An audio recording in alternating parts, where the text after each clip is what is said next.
ഈ ഒരു Duke 250 2 കംപ്ലൈൻറ്റിൻ്റെ video നമ്മൾ ഓൾറെഡി ചെയ്തിട്ടുണ്ട്. ഇനി കുറച്ച് കോമൺ ആയിട്ട് കാണുന്ന ഒരു കംപ്ലൈൻറ്റ് കൂടി ഉണ്ട്.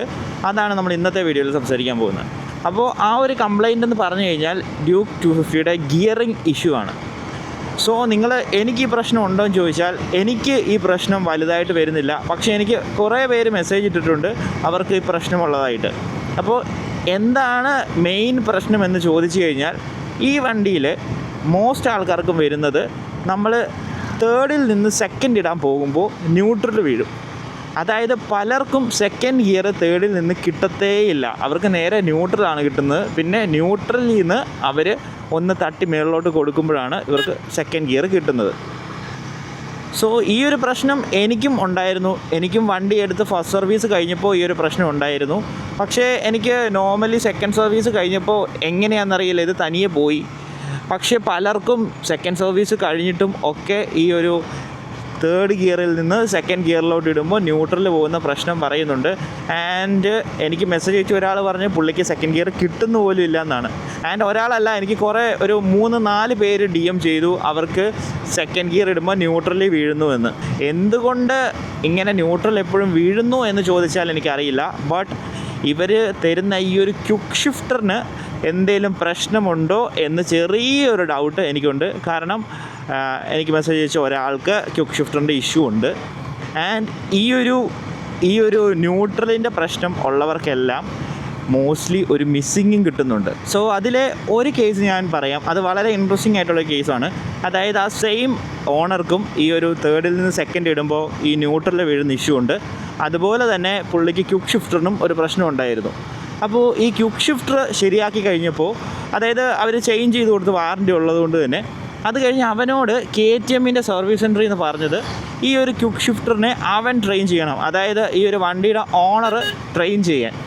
അപ്പോൾ എനിക്ക് അതിൻ്റെ ആ ഒരു ഐഡിയോളജി മനസ്സിലാകുന്നില്ല. അതായത് ഈ ക്വിക്ക് ഷിഫ്റ്ററിൻ്റെ കാര്യവും ബാക്കി കാര്യങ്ങളും എല്ലാം നമ്മുടെ ECU ആണ് കൺട്രോൾ ചെയ്യുന്നത്. അപ്പോൾ ഈ ECUവിന് നമ്മൾ ക്വിക്ക് ഷിഫ്റ്റർ ട്രെയിൻ ചെയ്ത് പഠിപ്പിച്ചു കൊടുക്കണോ? അവരെന്താണ് ഉദ്ദേശിച്ചത്? ആൻഡ് ഇവൻ്റെ ഈ ഒരു മിസ്സിങ്ങിൻ്റെ പ്രശ്നവും അവർ മാറ്റി കൊടുത്തില്ല. അവനത് കഴിഞ്ഞപ്പോൾ മിസ്സിങ്ങും വരുന്നുണ്ട്, അവൻ അതും പറഞ്ഞു, അത് മാറ്റി കൊടുത്തിട്ടില്ല. അപ്പോൾ നമുക്ക് കുറേ ഡ്യൂക്ക് 250 ഈ ഒരു ഗിയറിങ്ങിൻ്റെ ഇഷ്യൂ ആൻഡ് ഈ ഒരു മിസ്സിങ്ങിൻ്റെ ഇഷ്യൂ വരുന്നുണ്ട്. സോ ഇതൊരു കോമൺ ആയിട്ട് നടക്കുന്ന സംഭവമാണ്. ദെൻ ഇതൊക്കെ ഈ ഒരു ഡ്യൂക്ക് 250 മേടിക്കാതിരിക്കാൻ ഒരു കാരണമാണോ എന്ന് ചോദിച്ചു കഴിഞ്ഞാൽ ഞാൻ അല്ല എന്ന് പറയും. ബിക്കോസ് ഈ ഒരു ക്വിക്ക് ഷിഫ്റ്റർ ഒക്കെ ഇതൊക്കെ ശരിയാക്കാവുന്നതേ ഉള്ളൂ.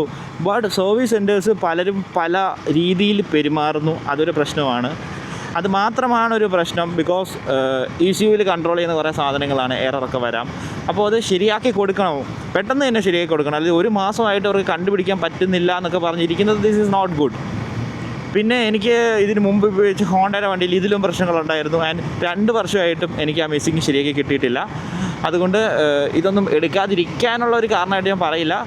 ആൻഡ് വൺ മോർ തിങ്, ഈ മിസ്സിങ് വന്നപ്പോൾ ഇതൊരു E20 പെട്രോളിൻ്റെ പ്രശ്നമാണെന്നാണ് KTMൻ്റെ സർവീസ് സെൻറ്ററിൽ നിന്ന് പറഞ്ഞത്. ആൻഡ് നെവർ E20 പെട്രോളിൻ്റെ ഒരു പ്രശ്നമാണ് എന്ന് നിങ്ങൾ ചിന്തിക്കുന്നുണ്ടെങ്കിൽ എനിക്കും ആ ഒരു മിസ്സിങ് കിട്ടേണ്ടതാണ്. എനിക്ക് മിസ്സിങ്ങിൻ്റെ യാതൊരു പ്രശ്നവും ഇല്ല. സോ E20 പെട്രോൾ തന്നെയാണ് ഞാനും ഓടിക്കുന്നത്. എനിക്കാരും 100% പെട്രോളൊന്നും അല്ല തരുന്നത്. സോ അങ്ങനെ ഒരു മിസ്സിങ് ഇത് E20 കംപ്ലൈൻറ്റ് എഞ്ചിനാണ്. അങ്ങനെ വരുന്ന കേസിൽ ഇതിലൊരിക്കലും E20യുടെ മിസ്സിങ്ങിൻ്റെ ഇഷ്യൂ അടിക്കില്ല. ആൻഡ് അതല്ല കാരണവും. അതൊക്കെ നിങ്ങൾ ശരിയാക്കാതിരിക്കാനുള്ള ഒരു കാര്യം പറയുന്നതാണ്. സോ നിങ്ങൾക്ക് ആർക്കെങ്കിലും ഇതുപോലെ മിസ്സിങ് ഉണ്ടെങ്കിൽ ജസ്റ്റ് കമൻറ്റ് ചെയ്യുക. ഈ ഒരു ECUവിൻ്റെ എററും ചെറിയ ക്വിക്ക് ഷിഫ്റ്ററിൻ്റെ പ്രശ്നങ്ങളൊക്കെ വരുന്നുണ്ട്. ബട്ട് സർവീസ് നല്ലതായിട്ട് ചെയ്ത് കൊടുക്കുന്നുണ്ടെങ്കിൽ വളരെ നല്ലൊരു വണ്ടിയാണ്. എനിക്ക് വേറെ കംപ്ലയിൻറ്റ്സ് ഒന്നും ഇല്ല. ആൻഡ് ഈ ഒരു പ്രശ്നം എനിക്കിപ്പോൾ ഇല്ല, ബട്ട് ചിലർക്ക് ഉണ്ട്. അതുകൊണ്ട് ഞാൻ പറഞ്ഞതാണ്. ബട്ട് ഞാൻ ഇതിന് മുമ്പ് ഒരു CB 200X ഉപയോഗിച്ചിട്ടുണ്ട്. അതിന് ഭയങ്കര കംപ്ലയിൻറ്റ്സ് ആയിരുന്നു. ഹോണ്ട അതുവരെ ഞാൻ ഉപയോഗിച്ച് 2 വർഷം അത് ശരിയാക്കി തന്നിട്ടില്ല. ആൻഡ് ഈ ഒരു ഡ്യൂക്ക് 250 എനിക്ക് വളരെ ഇഷ്ടപ്പെട്ട ഒരു മോട്ടോർ സൈക്കിളാണ്. And I really enjoying this, ഇതിൻ്റെ ഈ ഒരു പെർഫോമൻസും ഇതിൻ്റെ ഈ ഒരു അജിലിറ്റിയും ഒക്കെ. സോ നിങ്ങൾ ഈ വണ്ടി എടുക്കാൻ പോകുന്ന ഒരാളാണെങ്കിൽ എടുത്തോ എന്ന് തന്നെയാണ് എൻ്റെ അഭിപ്രായം. എനിക്ക് മോശം അഭിപ്രായമൊന്നുമില്ല. ബട്ട് ഈ പ്രശ്നങ്ങളൊക്കെ ഉണ്ട്, അതൊന്ന് മൈൻഡിൽ വെക്കുക.